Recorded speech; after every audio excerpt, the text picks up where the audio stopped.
So ito, i-repair na natin itong fuse box ng Toyota Corolla. I-repair na natin. Magtataka kayo kung bakit tatlong fuse to. Dahil ang ginawa kong external circuit na lang. Hindi ko na to dito padadaanin sa fuse dahil may problema yung fuse box. So ngayon naka-external circuit na lang to. So ito yung main, itong pula, main niya. Ito naman sa left side na headlight, ito sa right side na headlight. So ang issue kasi nito ay laging nagpupundi ng ilaw yung headlight. So bukod sa nababasa siya, pag nabasa mag-iinit yung circuit, puputok yung fuse hanggang sa masunog yung holder niya dito sa loob, yung circuit niya sa loob. So ngayon ginawa natin external na lang. So ito yung sa left side, ito yung sa right side, ito yung main. So ikakabit na natin to doon sa sasakyan. So yan yung ginawa natin para magamit pa rin yung fuse box na to, dahil napakahirap hanapin ito. Mga surplus lang ang mayroon nito. Tapos minsan sa surplus gagana yung headlight, pero yung ibang accessories naman ang may diferensya. So ito headlight lang yung diferensya nito na ating inaayos. So yun na natin ikabit. Ito sinara na natin.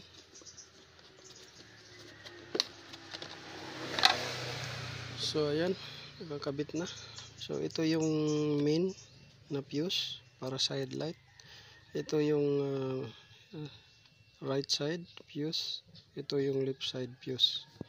So charge natin ngayon yung battery para ma-check natin kung gagana na ba yung headlight at kung mag-iinit ba yung headlight. So kung gagana siya na hindi umiinit yung mga wire, at kung gagana siya yung headlight mismo.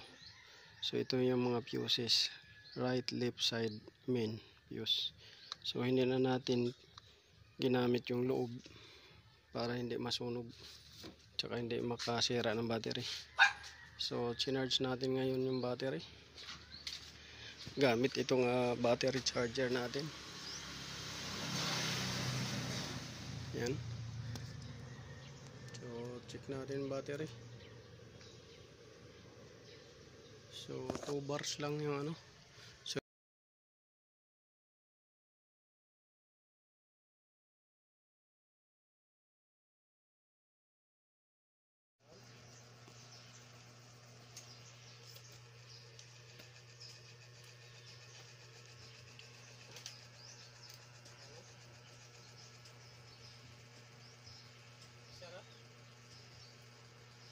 Medyo kuan sa ini masiga didto mga nahinay.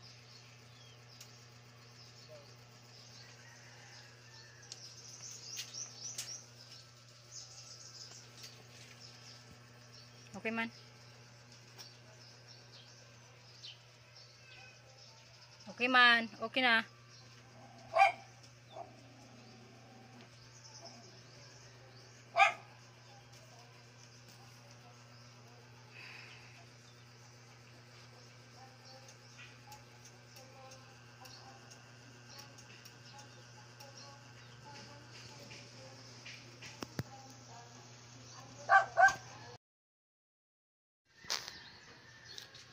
So ngayon natapos na natin yung dito. So tapos na tayo dito sa may fuse box. Tapos na tayo dito sa fuse box. Ngayon dito naman tayo sa starter, kasi ito battery, may diferensya na rin to, papalitan na to. So doon tayo sa starter, kasi yung starter ang naghihigop ng voltahe nito, kaya nagdi-drain yung starter. So yun naman yung bubuksan natin para ayusin natin. So tapos dito sa fuse box para sa headlight nya, mga lightings nya at wiring. Tapos na tayo dito sa fuse box.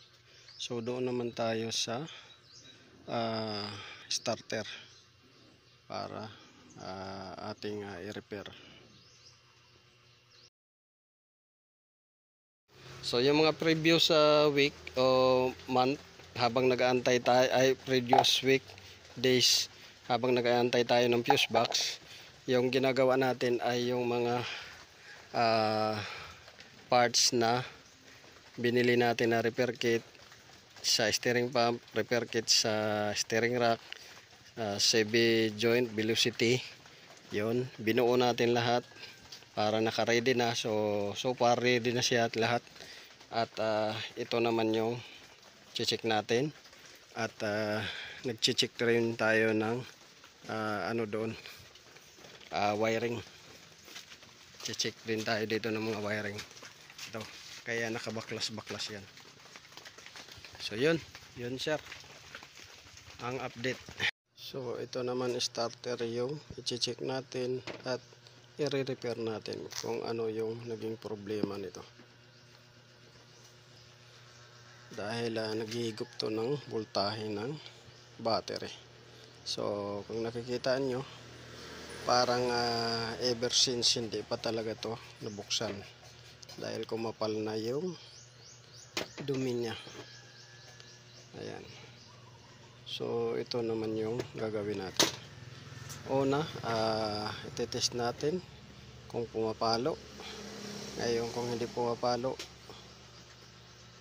bubuksan natin. So ayan, nilinis muna natin. Yan, inalis muna natin yung mga putik-putik at saka mga grasa, mga langis na kumapit dyan sa casing ng starter. So kailangan na bago nyo buksan, malinis yung labas para pag hawak ninyo hindi papasok yung mga dumi-dumi dun sa loob at hindi siya magkaroon ng problema. So nilinis na natin muna dyan at pinapatuyo natin. Yan. So bago ko pala guys makalimutan sa inyo, so kung magdugtong kayo ng wire, kailangan gumamit kayo ng soldering iron. So mayroon tayo dito soldering paste at soldering lead mayroon tayo, at saka soldering iron ito para maiwasan yung short circuit. Kasi kadalasan sa number 1 issue ng short circuit ay yung mga dugtungan. Diba, nagdugtong kayo ng wire, pinulupot lang ninyo, tapos pag pulupot ninyo nilagyan ng electrical tape, ang problema prone siya sa laging nababasa. So pagka laging nababasa, nagko-corrosion yon. Pag corrosion, iinit yung wire hanggang sa masusunog. Pangalawa, pag may corrosion, nakaka-drain din ng voltage yan at humihina yung mga accessories ninyo dahil kinakapos ng voltahe or naglo-lose connection or lost contact. So kailangan gamit kayo ng, lalo na sa mga headlight, sa mga starter, gamit kayo ng soldering lead at saka soldering paste at soldering iron. So bubuksan na natin yan maya maya.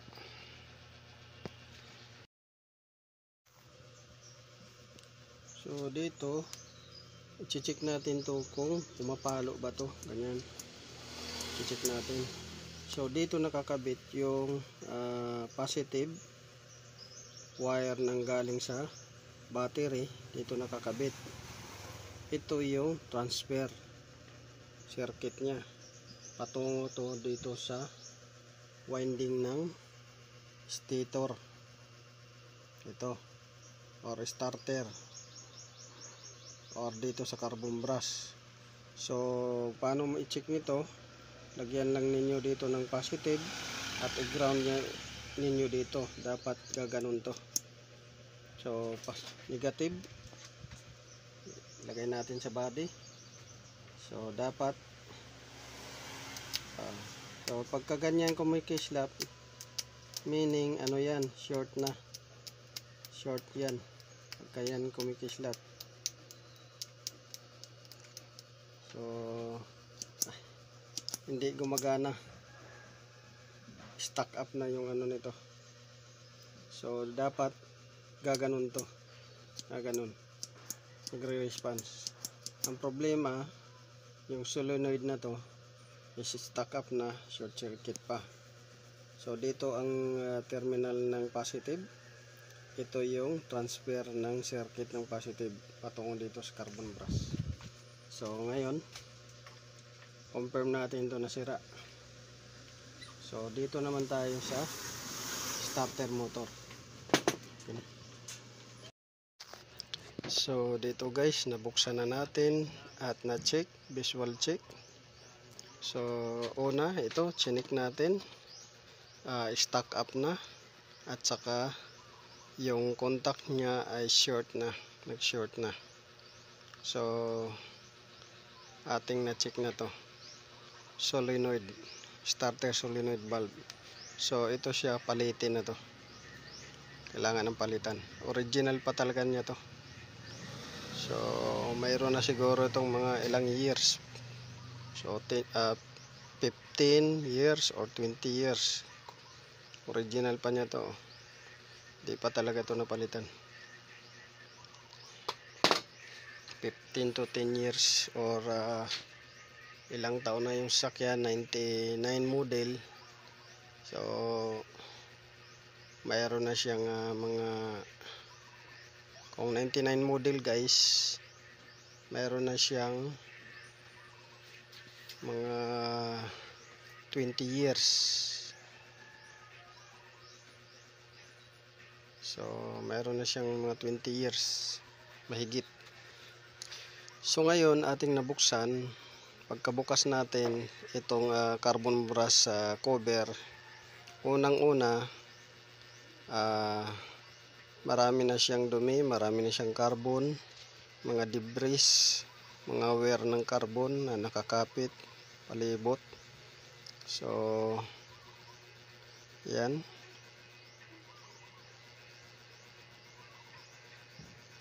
Pangalawa, itong ano natin cover, kasi una natin chinik tong solenoid valve, so palitin na yan. Ito madumi at maraming debris, mga wear ng carbon.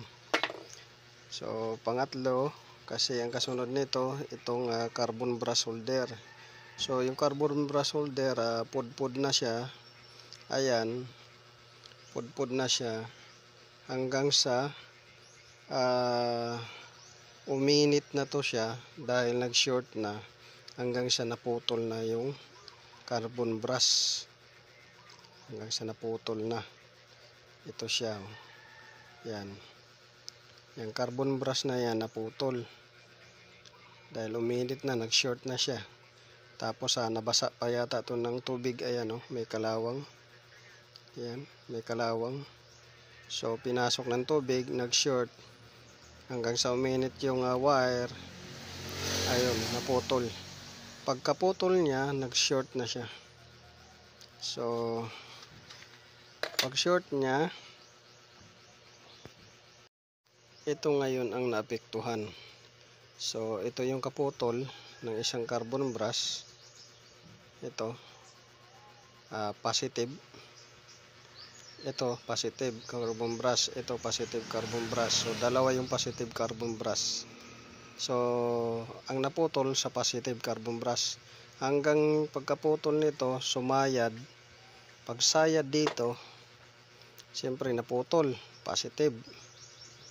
Pag start mo, nakasayad na siya sa body. Dito sumayad, ayan, may spark, may spark siya, ayan, may spark na lamat, dinaanan. Ngayon Ang nangyari, kasi ito yung negative carbon, ito yung negative carbon, ito negative carbon din, connection. So dalawa yung negative, ito isa, tapos dalawa, so dalawang negative connection, carbon brush. Sa positive, ito isa, tsaka ito. So yung naputol, ito sa kabila, ito positive. So pagkaputol niya, sumayad dito sa carbon brush holder itong naputol. So dahil sa pagsusi start ganyan, nakasayad na, ang nangyari ay nag short dito, nasunog na ngayon. Ayan o, umangat na. Ayan o, sunog. Ayan, sunog dito sa kabila. Ayan, umangat na rin o, sunog. Ayan. Basta umangat na yan siya at maluwag na ang sunog. Nandun pa o. Yun, yung puti na yan dyan. O, nasunog na yan, nag-short.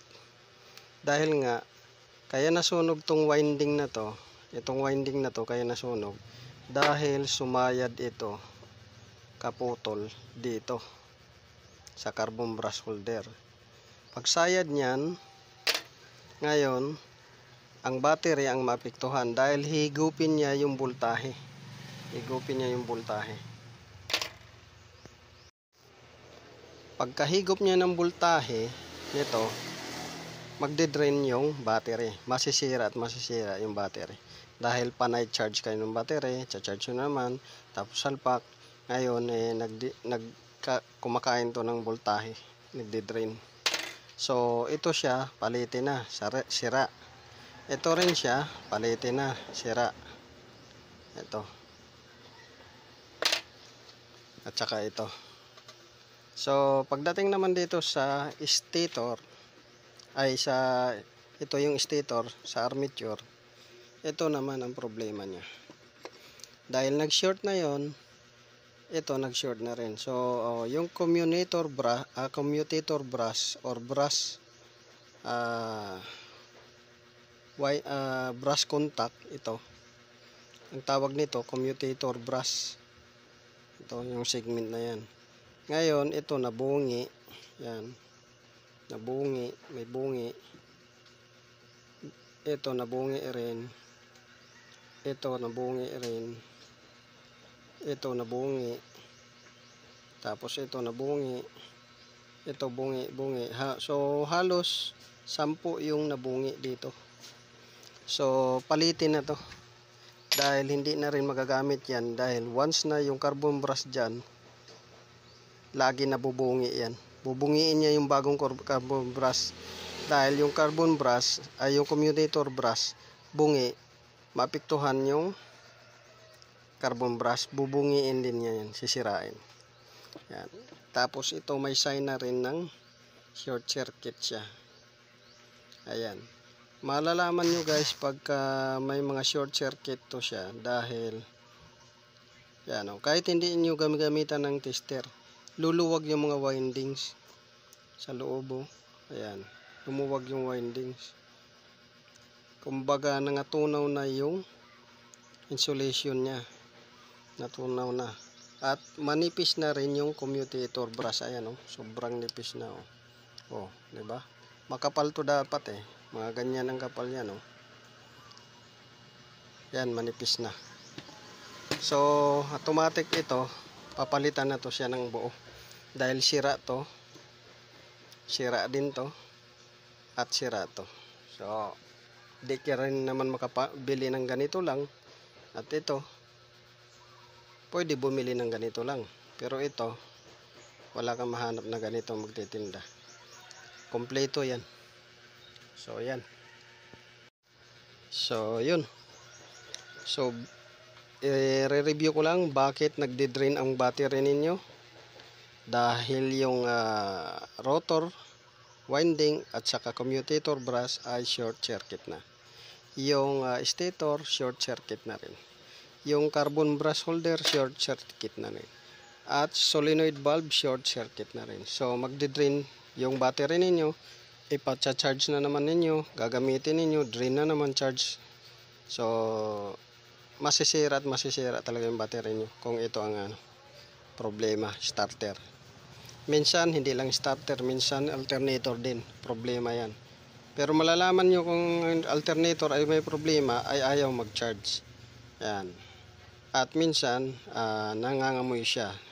Yung winding, masusunog, nangangamoy. Magsushort circuit. So, ito, malalaman ninyo, ayaw nang gumana. Kahit rektahan ninyo ng battery connection ninyo. So, yun. Kailangan palitan na to.